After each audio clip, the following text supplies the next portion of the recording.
पनीर मसाला बनवते।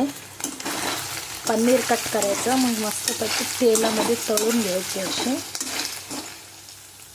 2 मोठे कांदे चिरायचे, 2 टमाटे चिरायचे आणि खडा मसाला घ्यायचा। मिरी, दालचिनी, तेजपत्ता, असा जिरा। असं ब्राऊन तळल्यावर पनीर काढून घ्यायचं एका प्लेटीमध्ये। असं पूर्ण तळलेलं पनीर प्लेटीमध्ये आपण काढून घेतलो। आता चिरलेला कांदा कढईमध्ये टाकायचा, हलक्या हातावर, म्हणजे मऊ होतील। एकदम मऊ होणार हलक्या हाताने पाणी टाकलं तर। आता कांदा चांगला परतल्यावर जिरा, मिरची, लाल मिरची हे सगळं ह्याच्यात टाकायचं। सगळं टाकल्यावर परतायचं त्याला चांगलं।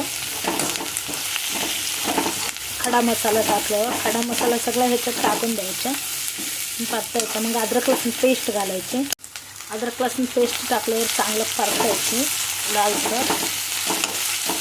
असे टमाटे बारीक चिरून घ्यायचे, आता तो टाकायचं। कांद्यात घालून परतायचे टमाटा।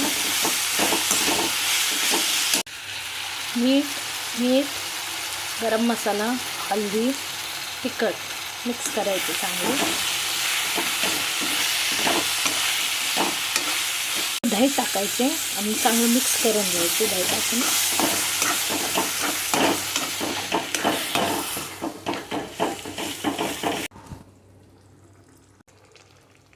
एक नंबर पनीर कढाई मसाला।